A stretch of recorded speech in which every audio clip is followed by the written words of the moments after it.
Welcome back to another new video in SD bio life with life science. দেখো, WBSSCর group C group D notification হয়ে গেছে, এরপর form fill up হবে এবং এক্সাম মান্থও দেওয়া হয়ে গেছে। এক্সাক্ট কোন ডেটে পরীক্ষা হবে সেটা তো বলবোই তোমাদের, এবং তার সঙ্গে তোমার ক্যাটাগরি অনুযায়ী, তোমার জেলা অনুযায়ী তোমার টার্গেট স্কোর কত হওয়া উচিত। আমি কাট অফ কথাটা ঠিক বলছি না, তোমার স্কোর কত হওয়া উচিত যাতে তুমি 100% চান্স পাবে, সেই রকম একটা টার্গেট স্কোর নিয়ে এই 90 দিন আমাকে উঠে পড়ে লাগতে হবে এবং চাকরিটাকে 100% গ্যারেন্টি দিয়ে তো আমাকে পেতে হবে। এই প্রবল ইচ্ছা নিয়ে তুমি যদি লাগো তাহলে তোমাকে কিন্তু কেউ আটকাতে পারবে না।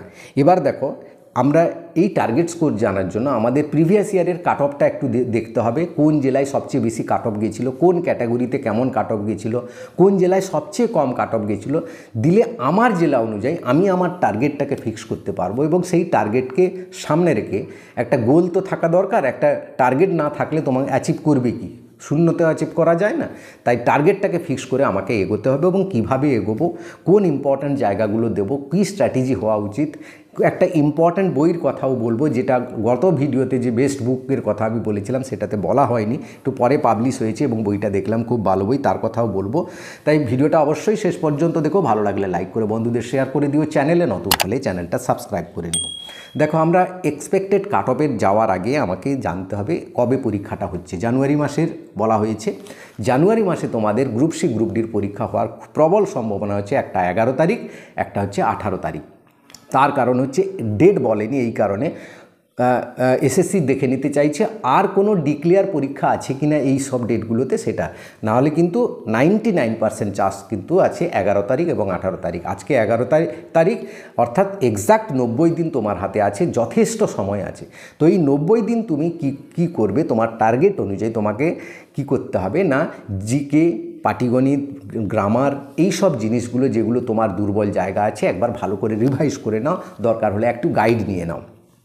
রিভাইজ করলে তার সঙ্গে মক টেস্ট দেবে।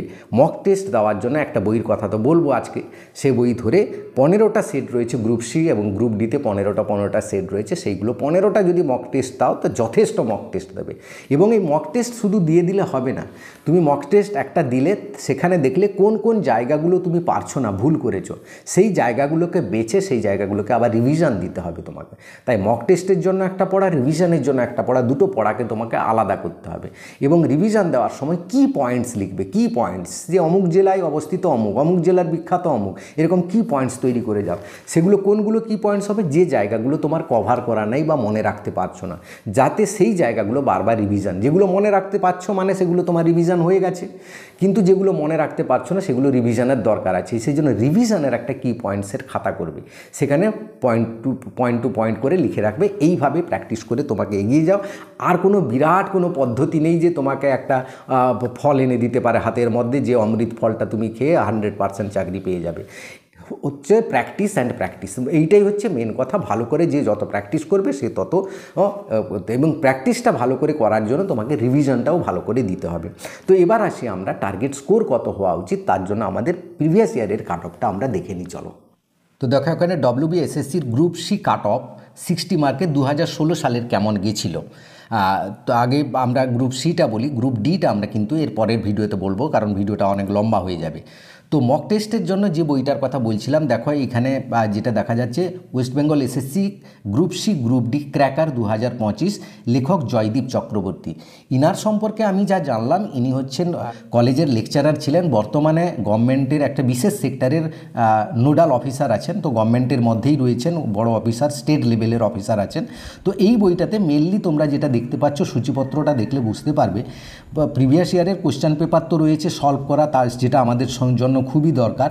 তার সঙ্গে যেটা রয়েছে, বিভিন্ন গুরুত্বপূর্ণ জায়গাগুলো রয়েছে, পশ্চিমবঙ্গের, সারা ভারতের যে জিকেগুলো রয়েছে খুব সুন্দরভাবে, এবং পাটিগণিতের যে পয়েন্টগুলো দেওয়া আছে সেগুলো কিন্তু খুব ইম্পর্টেন্ট। এবং জেনারেল ইংলিশে দেখো 100 গোল্ডেন রুলস, মানে খুব কম সময়ে যাতে ইংরেজিটা শিখতে পারো, যে গ্রামারগুলো দরকার সেটাকে শেখানো হয়েছে। এবং গ্রুপ সির জন্য 15টা সেট রয়েছে, গ্রুপ ডির জন্য 15টা সেট। আমার মতে এই 15টা সেট মানে যথেষ্ট মক টেস্ট তুমি দিতে পারবে। এবং তার সঙ্গে এই এই জিকেগুলো যেগুলো রয়েছে এই জিকেগুলোকে ভালো করে পড়বে। এই সূচিপত্রে যা দেওয়া আছে, এ বইটা যা দেখলাম আমি ফ্লিপকার্ট অ্যামাজনে পাওয়া যাচ্ছে, ভালো হয়তো ডিসকাউন্ট পেয়ে যাবে, 395 টাকা দাম আছে, কিন্তু অনেক ডিসকাউন্টে পাবে হয়তো, সেখানে দেখে নেবে তোমরা। র্যাঙ্কের গুগল র্যাঙ্ক কিন্তু খুব ভালো করেছে, 5-এর মধ্যে 4+ র্যাঙ্ক রয়েছে, তাই এই বইটা তোমরা কিনতে পারো, খুব ভালো বই আমার মতে।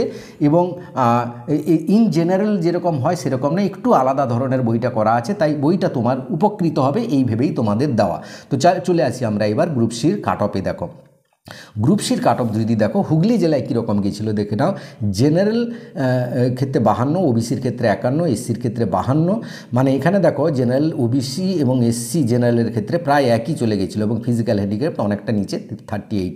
হাওড়ার ক্ষেত্রেও সেরকম দেখে নাও, দক্ষিণ 24 পরগনার ক্ষেত্রে 53, উত্তর দিনাজপুরের ক্ষেত্রে অনেকটা কম, আবার জলপাইগুড়িতে আরও কম, 50 গেছিলো জেনারেল ক্ষেত্রে। বাকি যে যার ক্যাটাগরিতে যেরকম দেওয়া আছে দেখে নাও। কলকাতা জেলার ক্ষেত্রে 51 এবং ওবিসির ক্ষেত্রেও 49 গেছিলো, 50 এবার দেখো ওবিসি এ বি দেওয়া নেই এখানে, ওবিসি এ মানে এ বির মধ্যে 1 পয়েন্টের এদিক সেদিক হবে, আর বেশি নয়, +1 করে রাখতে পারো, +1 -1 ওবিসি এর বির মধ্যে এই ডিফারেন্স, এছাড়া আর কিছু নেই।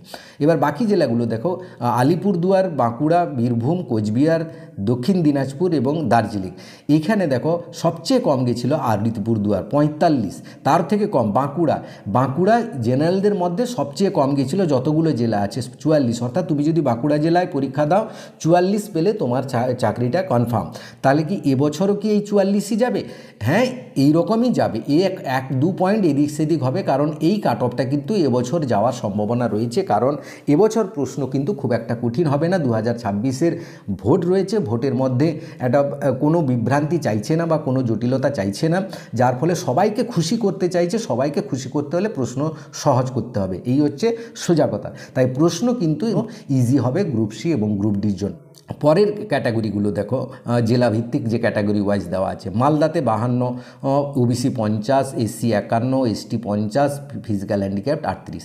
আমি প্রত্যেকটা আলোচনা করছি না, প্রত্যেকটা আলোচনা করলে তো প্রত্যেকের জন্য ইম্পর্ট্যান্ট নয়। যে যার জেলার যে যার ক্যাটাগরিতে যেরকম রয়েছে সেই ক্যাটাগরি ওয়াইজ তুমি দেখে নাও। তো এই আলোচনা থেকে আমরা কি দেখতে পাচ্ছি, সবচেয়ে বেশি কোথায় গেছিলো দেখো, সবচেয়ে বেশি আমরা দেখতে পাচ্ছি 52 গেছিলো জেনারেল, 53 গেছিলো নদিয়া ডিস্ট্রিক্টের মধ্যে, সবচেয়ে বেশি গেছিলো নদিয়া ডিস্ট্রিক্টে 53 জেনারেল ক্যাটাগরিতে।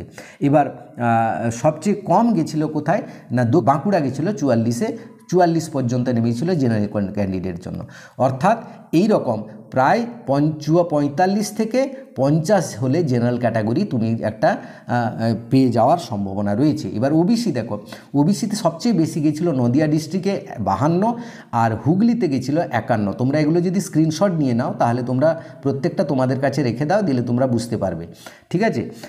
সবচেয়ে কম গেছিলো ওবিসির মধ্যে আলিপুরদুয়ারে, সবচেয়ে কম গেছিলো। এবার এসসিতে সবচেয়ে বেশি গেছিলো 52, প্রায় জেনারেলের কাছাকাছি দক্ষিণ দিনাজপুর, হুগলি, নদিয়া, এই 3টি জেলায় কিন্তু 52 গেছে। সবচেয়ে কম গেছে বাঁকুড়া জেলায় 43 এসসির মধ্যে। এবার এসটিতে সবচেয়ে বেশি গেছিলো 50, সেটা দক্ষিণ দিনাজপুর আর মালদাতে গেছিলো। আর সবচেয়ে কম গেছিলো 41, সেটা বাঁকুড়াতে, আর 42 হচ্ছে আলিপুরদুয়ার। এই বাঁকুড়া এবং আলিপুরদুয়ারে সবচেয়ে কম গেছিলো। তো এইরকম একটা কাট অফ যাবে প্রত্যেক ক্যাটাগরি ওয়াইজ, এবছরও ধরে নিতে পারো। তো এই ধরে তোমাকে কিন্তু এগোতে হবে, এরকম একটা টার্গেট নিয়ে তুমি এগিয়ে যাও। আশা করি তোমার জন্য একটা ভালো খবর আসবে। তো ভিডিওটা ভালো লাগলে সবাইকে শেয়ার করে দিও। Thank you for watching.